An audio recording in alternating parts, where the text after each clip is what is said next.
Hello, everyone. Welcome back. If this is your first time with us, welcome. We're excited you're all here today for another episode of Cooking Connected. My name is Jordan. Joining me today is my coworker, Sajwa. Hi, everybody. Both Sajwa and I work with the Cooking Matters Minnesota program with the University of Minnesota Extension. So normally a Cooking Matters class is an in-person nutrition-based cooking class that meets for 6 weeks for about 2 hours every week. In class, we have a chef and a nutrition educator that work together to teach our participants how to prepare a healthy, delicious, affordable meal, and also learn some nutrition topics that are related to the recipe. So today we're going to follow that same format. We are going to be making a salmon burger. We would like to thank the creator of this recipe, Lena Abraham with delish.com. So thank you, Lena, for this amazing recipe. Of course, you can find the link to this recipe in the description box of our video. Today, Sajwa will be our chef and I will be our nutrition educator. So just like every week, of course, you may be expecting this, we do have another survey for you all to take. We really appreciate when you take our surveys. They just help us make our videos a little better each time and help us continue our work in the community. For this survey, you will need a program code, which I have right here. Let's see here. This week's program code is E098563, and that's for this week's Cooking Connected, the salmon burger. So you can find the link for our survey, of course, in the description box. So please take that survey, and thank you in advance for that feedback. We really do appreciate that. So with that, I'm going to go ahead and turn the mic over to Sajwa for today's recipe. All right. Thank you, Jordan. I appreciate the introduction. So yes, today we're going to be doing salmon burgers. And I really like this recipe because it's a bit different than what you expect. Usually when we hear salmon, we're thinking high price, maybe out of our budget price. But the great thing about this recipe is we're actually going to be using a canned salmon option. And I was just hoping to show you guys one way that you can use something like a canned salmon if you ever come across it. It's fairly cheap and inexpensive. And it's a really great protein source. It's got a lot of vitamin D, calcium, all those good things in there from the salmon. So we're going to be using that today. So as always, let's go ahead and go over a couple of, things that we like to do with Cooking Connected. So first and foremost, I always like to make sure that my space is clean and sanitized. So I've wiped down any visible debris or sanitized it with a disinfectant spray to get rid of any bacteria or germs that might be lingering on my surfaces. Second, I went ahead and did my mise en place, as you guys can see in the chef view. So mise en place, having my mess in place. I've got everything I need out and ready to go, so I'm not in and out of those cabinets as I'm cooking. And then finally, you want to make sure that you've washed your hands. Please make sure that you're washing your hands for at least 20 seconds, getting in between those fingers, around your wrists, underneath your nails, all those hidden spots where germs like to hide. So with that, we are going to go ahead and get started. And the first thing we're going to do actually is we're going to work with a lot of our fresh produce. Let me just adjust my angle here for you all. Okay, I think that's good. The first thing we're going to do is we're going to work with our fresh produce, and I just want to get some things chopped up. Some of these things are just toppings for today's recipe, and then some of them will be included in the actual recipe. So I'm going to start out with my garlic today, and we're going to crush it. We've done this method quite a few times on Cooking Connected. My favorite way to do it is to just set my knife on top of the garlic like so, with the blade facing away from me. And then using the bottom part of my palm to just push down and crack that garlic. A good one. It's a good sound. Yeah, I almost pulverized this garlic. Look at that. So with these scraps, I am going to be saving these for my broth bag, like we always talk about in our videos. I'm going to set that to the side. I am also going to be chopping off, it's all broken up, but there's a bit of a woody part of the garlic where it was rooted. I'm going to take that off, pop that over in my broth bag. I'm not going to want to put that in my recipe. I'm then going to do some, nice and easy slices here with my garlic. They don't have to be perfect because I am going to come back through with a mince. This is just something I like to do to kind of break it up, especially if I'm going to be doing a mince with garlic or anything I'm really working with. And then Working with the kiddos in the kitchen, of course, Sajwa is doing a nice mincing technique, but some kiddos can help to smash that garlic with maybe another cutting board on top of the garlic, or also the bottom of a glass. One of our viewers gave us that tip, so thank you for that tip again. So what you guys can see me doing here is I'm just using the tip of my knife and I'm holding on, not holding on to that, but applying a bit of pressure so I can pivot. And just mince up my garlic like so. Very easy. I could also go up and down if I was more comfortable with that, like so, and chop it up just fine. I'm gonna finish going this way though. I'm a little bit more comfortable with that way, and it's the way I learned it, so faster for me too. All right, so the garlic looks really good, and I'm gonna be popping that to the side over here, and actually, the egg. I'm gonna pop that in here. We're gonna be putting that in our salmon burgers today. Next thing we're gonna work are some green onions. Now the recipe doesn't call for these, but I really enjoy a couple of green onions in my salmon burger. Oh my, I just love the flavor that it adds. I just really enjoy it myself. So again, this is just an example of how recipes are really a framework, and you can kind of manipulate them how you like. So I am going to be practicing my knife handling skills, pinching my blade with my index, my thumb on the back, and then wrapping those fingers around that handle to give me some good control there.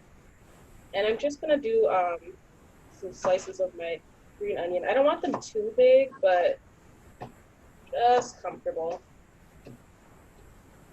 And if you're not like you're a little nervous about having green onion, you could mince this guy up too, or chop it up a little bit smaller to kind of help with that.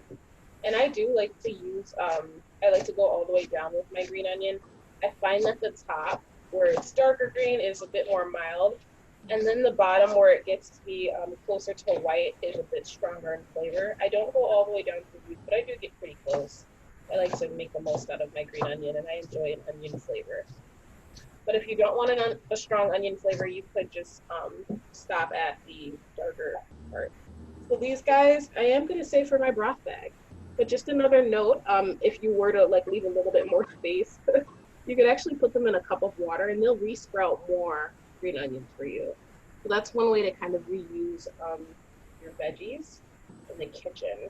So I see these guys, I might just do a couple more chops to get them a little bit smaller, but it doesn't have to be perfect. They're already pretty good. And I'm using that mincing technique again. Yeah. Resprouting your onions is not only a great way to save a little money and get more green onions, it's also kind of fun for the kids to watch, seeing, you growing something in your house like that you can reuse and use in your food over and over again. Oh, exactly. I was surprised as an adult, so I know the kids would really enjoy that. Absolutely. Yeah. So I'm just popping these green onions to the side. Again, I'm going to put that inside, mix it in with my salmon patties later on. All right, so next we are going to work on more of our toppings for our burgers. So I've got some tomatoes, I've got some, let's see here, tomatoes, lettuce, and onion. So we're going to work with our tomatoes first. I like to go ahead and clean up my knife a little. I like to go ahead and create a flat surface, especially when I'm working with something that's kind of rolling around like that. It can be difficult to work with in that state, so I'm going to create a flat surface here, just like so. I am going to chop off that little piece here. Sometimes I leave it depending on what it looks like. I mean, sometimes they're larger. It really depends on what kind of tomato you're working with too. Mm-hmm. And then I like little tomato cubes, which sounds counterintuitive for a burger, but I don't know why. I like them nice and chunky, so that's how I'm going to cut them. But I will show you. You can also create some slices, and of course, if you had a bigger tomato, you could definitely go ahead and slice it a little bit and create those more traditional tomato slices. But I do enjoy the chunks. I love a nice huge bite of tomato when I'm eating a burger. So I could cut it in half like so, and then just do some slices down, nice and easy. Then I see my Let's take that off. That over. Working it. Yeah, I don't know if any others are out there who are big tomato fans, but I certainly am. And I always overkill it on tomato on anything. Salads, burgers, I always overkill it. Um, and then with our lettuce, of course, you could cut this up to shred it if you wanted to. I prefer to have a nice leaf on my burger, so I would probably just cut this in half and layer it up. Excuse me, layer it up on my burger like so. So that's what I'm gonna do. But of course, if you wanted to shred it, it's as simple as bundling it together and just chopping through that nice and easy. We're gonna go for that nice traditional leaf. So we've got those halves. I'm gonna pop that to the side. And then the final, oops, we're gonna do our onion and then we need to do our dill. I don't want to forget the dill over here. It's kind of blending in with our green onion. Pop that over there, nice and cut up. Let's go ahead and work our dill. We are going to be including our dill in our burger. Today I'm using fresh dill, as you can see. A really great thing to try if you're able to. Otherwise, dried dill, dried seasoning, herbs and spices are always a great option for any recipe. So what we're going to do is we are going to actually just go ahead and get some of the dill off. Just scrape that off like so. I am going to use like the rest of this probably in another recipe, but if you're not going to use your dill stalks, you could also put those in with your veggie broth.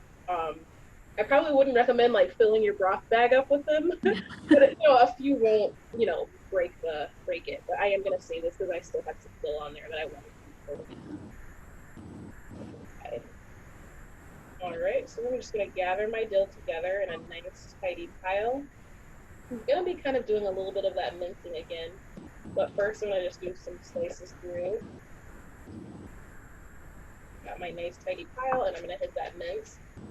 The great thing about fresh dill, it breaks up because like it's got those little spiny parts anyway, just where all that good flavor is. So it is going to easily break up on its own, and the mincing just helps facilitate that a little bit. So we don't even have to do much mincing. It's very much broken up here.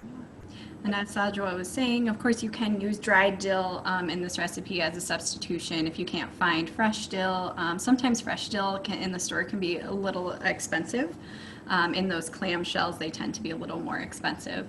But fresh dill will work just fine. Just remember that you are going to be using a different ratio from fresh to dried when you were thinking about that. I'm glad you brought that up, Jordan. So for the fresh dill, you're going to be needing 2 tablespoons. Tablespoons or teaspoons? Let me just make sure I'm not. Yeah, tablespoons. 2 tablespoons of that fresh chopped dill. So it is going to be a little different if you're using dried, okay? So here now I'm working my onion today. Any onion is fine.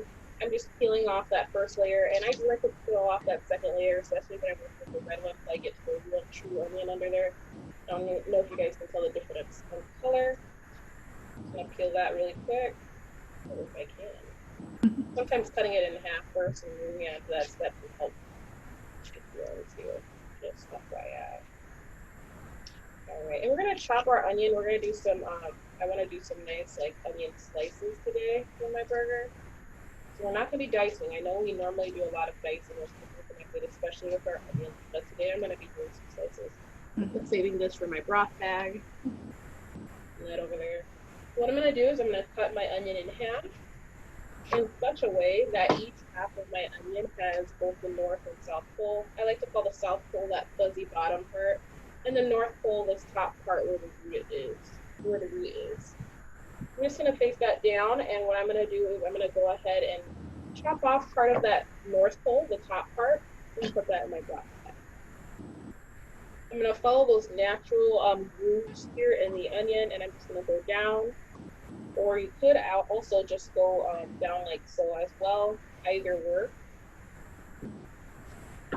And of course, we have been talking about broth bags throughout this entire thing. If you don't know how to make broth out of kitchen scraps, of course, we do have a video on YouTube, so please go check that out on our YouTube channel. Just a quick, simple, easy way to make homemade broth with all of those scraps that Sajwa was collecting, and you can also do that at home. This is what my onion's looking like sliced up, and I'm just going to chop off that bottom part here. that fuzzy part, that'll be for my broth bag. And just like that, I've got onion slices that I will just need to break up, and they're great for topping, cooking with, whatever. I'm gonna save this other half of my onion. It's really not needed at the moment. Now let's go ahead and finish prepping our burgers. Feels like we did a lot of prep work, but certainly gonna help us in the end um, as we get to actually cooking with fire. Alright, so I've got my bowl here. What we're gonna do here is we're gonna mix one large egg. Okay, first. One large egg, we're gonna be adding a half cup of breadcrumbs.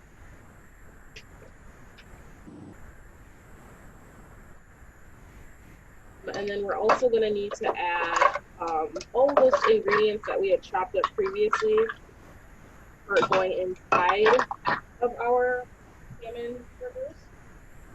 So let me get them half cup of breadcrumbs here. Good. And when you are looking for breadcrumbs in the store, just a side note, there are whole wheat breadcrumbs that you can find. So keep an eye out for that. We always talk about whole grains, so you can find whole wheat breadcrumbs in the store as well. I did not know that. I'm really glad you shared that. Oh man. Just found them the other day, and I was pretty excited about it. Oh, that rocks. What a fun find. Yeah. Okay, so I just added the rest of the veggies that we had chopped up previously in here, guys. Next, we're going to be adding some juice from a medium lemon. I don't have a medium lemon, I just have some lemon juice here, but usually in the back it tells you what it's going to equal one medium lemon, and it says 3 tablespoons. So I'm going to go ahead and add my 3 tablespoons of lemon juice in here.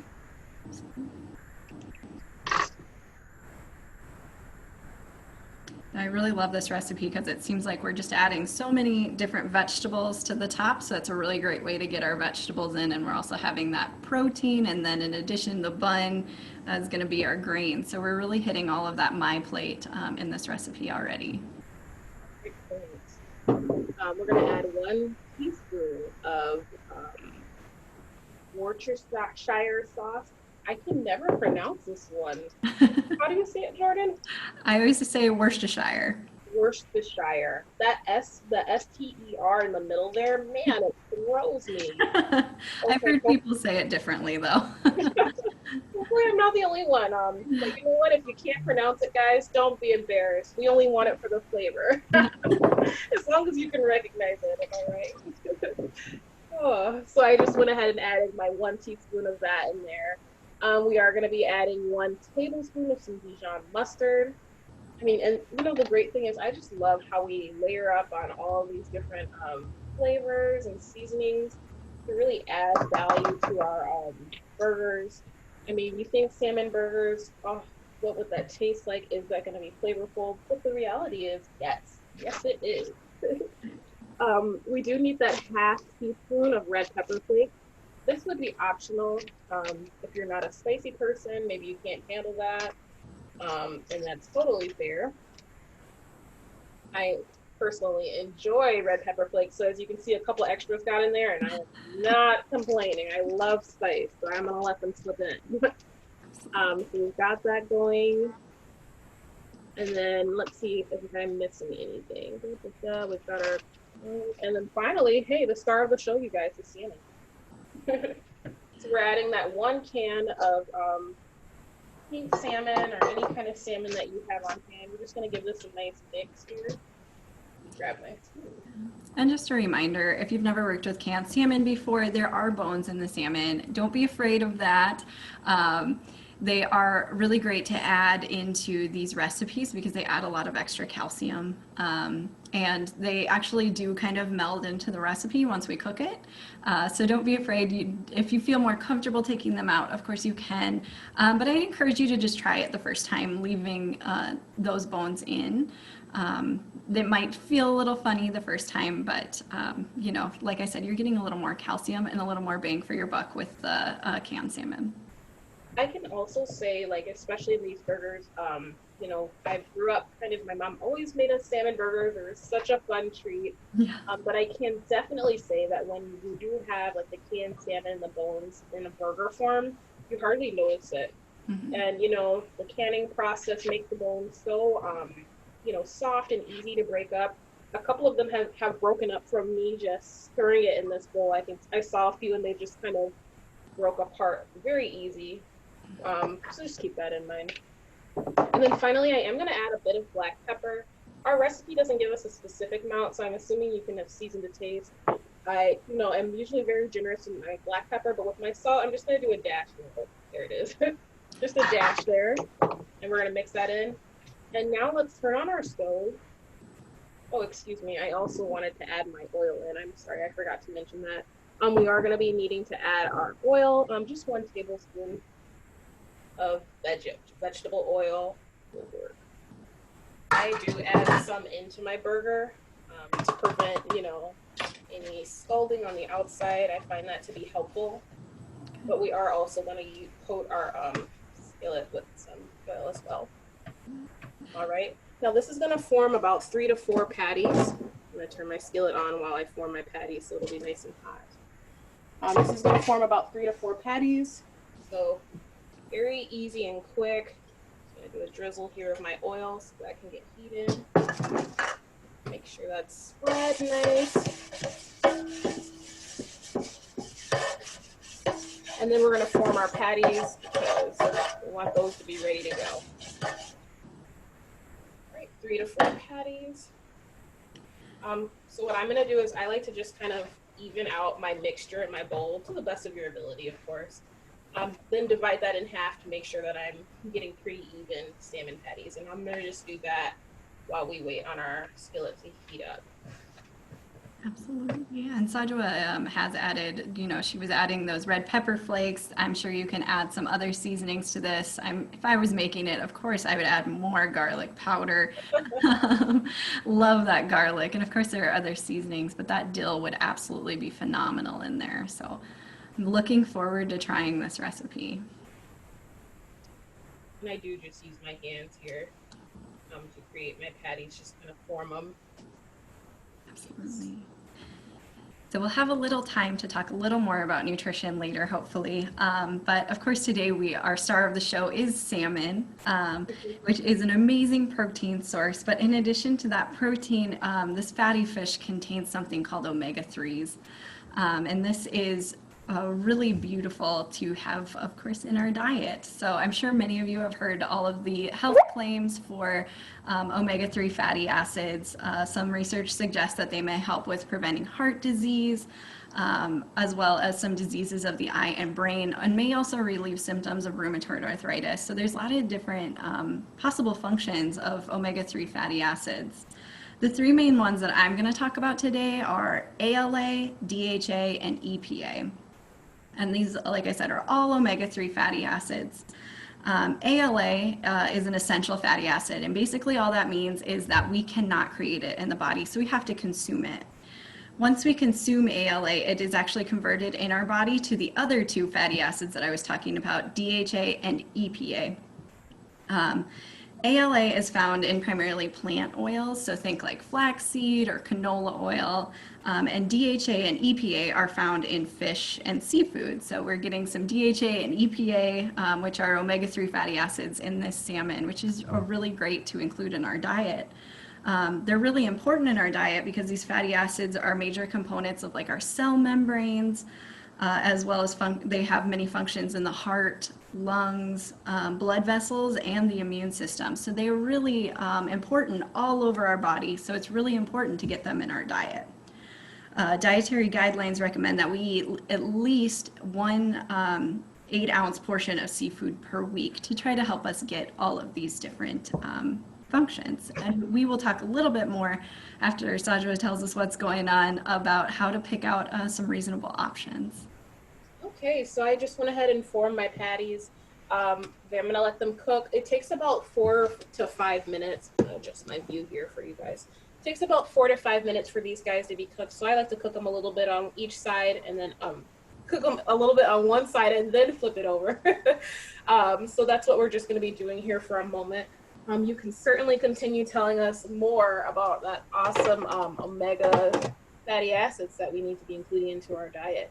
Absolutely. So, just got a little bit more for us. So, today, we've been talking about our omega-3 fatty acids and in our salmon. And usually, as Sajwa was saying in the beginning, when I think seafood and fish, I think, kind of expensive. But eating fish really doesn't have to break the bank. And we've already kind of talked a little bit about how we can pick out some seafood and some other options for, getting that weekly serving of fish and those omega-3s in our diet. So some of the tips are you can, of course, explore the frozen aisle. We always like to talk about with Cooking Matters, fresh, canned, and frozen. And that's no different with fish. You can get fish in frozen, fresh, and, of course, canned options like we're using today. The frozen fish aisle usually contains a lot of different frozen fish fillets, salmon, haddock, tilapia. There's a lot of different options, and all of them are really great sources of omega-3s. Of course, please remember you will have to thaw those fillets. It's always best to thaw them in the fridge on the bottom shelf for food safety reasons. We always put all of our proteins that we're thawing on the bottom shelf so then they don't cross-contaminate with maybe any vegetables that we have on the shelf. So fridge placement is also something to remember when we're thawing. Just a little side note there. So if we're thawing fish, chicken, in the fridge, we're always putting those on the bottom shelf so they don't contaminate our other food. So you can put your fish fillets in a bowl and thaw them overnight in the fridge, and then they're ready to cook for the next day. So just some quick thawing tips there. Of course, you can try canned options as well. We are using a canned salmon option. Of course, there's always canned tuna as well. When you are looking at canned options, please always remember to look for low sodium options. Those will say on the can if they're lower sodium. Please compare. Of course, we've talked about our nutrition labels before, the sodium amounts on the back. And of course, there's some tunas that are also canned in oil. If you find one that's canned in oil, please look for one that's maybe canned in water. Those might be a little bit healthier options for you and a little bit more reasonable when we're trying to get our fish. Finally, our white fishes, so like I was saying earlier, tilapia and haddock often tend to be a little less pricey. So you can find those in our frozen food section. Typically, and they sometimes have fresh options as well, which are a little more expensive. But white fish fillets tend to be a little less pricey, and they often happen to have a more mild flavor, which might be good for the kiddos. So if you're just introducing your kids to some fish, some haddock or some tilapia might be some good ways to go for the first time because they do have a more mild flavor. I really enjoy using like a tilapia for my fish tacos, but if you're introducing kiddos to fish, that is a really great option to use and often a little less pricey, as I was saying. So fish really doesn't have to break the bank, and in addition to that great protein, you're also getting those amazing omega-3 fatty acids that are so important in our body. So definitely try to incorporate fish into your diet. This recipe is amazing because we are kind of using fish in a different way. We're not using a fillet like you would normally see. We're making it into a burger, which is really fun and, like Sajwa was saying, a nice treat. So I'm looking forward to trying this recipe. All right, so where I'm at is I just went ahead and I did flip my my patties over. I'm gonna let them brown up on the other side. I did want to quickly mention I kind of got my burger station ready. So I've got my green leafy lettuce, I've got my bright red tomatoes, these red onions, which also kind of give me a purple feel actually. And today I am going to be using a 100% whole wheat bun, so it's a great source of whole wheat. I didn't have the whole wheat breadcrumbs, but that's okay. I have my whole wheat bun. Yep. And, we always like to remind you guys about that. So that's what I'm going to be using today. Although it says it in the front, you know what it is, guys. You have to look at that ingredients list. We always mention this. And that's where I saw that the first ingredient was whole wheat flour. And I knew for certain that this was going to be a good source of whole grain, even though it doesn't have the gold stamp. So keep that in mind. I know I was talking with my husband. I asked him to grab the buns, and he was like, "It doesn't have a gold stamp. Doesn't have a gold stamp." I was like, "You have to look at the ingredients list." Yeah. So just keep that in mind and take a look here at our burgers right now. I like to check them. You can cook them. You know, it kind of depends where your taste is. If you like it a little bit more crispy, obviously cook it a little bit longer. You know, those things all are up to your discretion. But for the most part, they are pretty much cooked. I might want to let that guy brown up a little bit, but I know this one here was looking really nice and toasty. And I mean, also, I am cooking on an electric skillet today. So the heat isn't going to be nearly as intense as it would be on the stove. So it might take an extra moment. Um, Absolutely. And of course, just a reminder, Saja was talking about the gold stamp. That is a great resource to use. But of course, always look for the word whole. And don't be fooled by those sayings on the front of the package, like Saja was saying, like stone ground wheat. Or cracked wheat or stuff like that that they put on the front of the package. That does not mean that it's a whole grain. Also, the color is another trick. They can actually dye the color of the bread to make it a little bit more brown, or some of the ingredients might make it a little more brown. Just because it's brown bread doesn't mean it's a whole grain. So just reminders. That looks amazing, Sajwa. I'm blocking my other view here, but you know what? If you take a peek in our chef view, you'll be able to see our burger. So why don't I hold it up there for you all? So this is what my salmon burger is looking like. I can add my onions on top, you know, your ketchup, your mustard, whatever things. My tomato chunks, and you guys see I have an excessive amount of tomatoes, but we already talked about that. And then I have my cover there, and that is my salmon burger. Oops, kind of hard to stay in frame there, but that's what it's looking like. That is beautiful. Thank you so much for that demonstration, Sajwa. That is an amazing recipe. And as I said earlier, we're really hitting all of those different My Plate sections with our vegetables. If you consider, tomatoes fruit, we've got a fruit in there. Our grain and our protein. Right now we're missing dairy, so maybe a glass of milk on the side, or yogurt or something, maybe some cheese if you wanted to add some cheese. So really great recipe. Thank you again for this awesome recipe. So with that, that is our salmon pasta burger, or our salmon burgers. We hope you guys make this at home. So of course, just a reminder, please do take our survey. The survey link will be in the description box. And our program code, one more time, is E098563. And that is for the salmon burgers. So, of course, find us on Facebook and YouTube, and join us again after the holidays. We will be going live, so please join us then for another episode of Cooking Connected. With that, we will see you then. Thank you so much, everyone. Bye, everybody.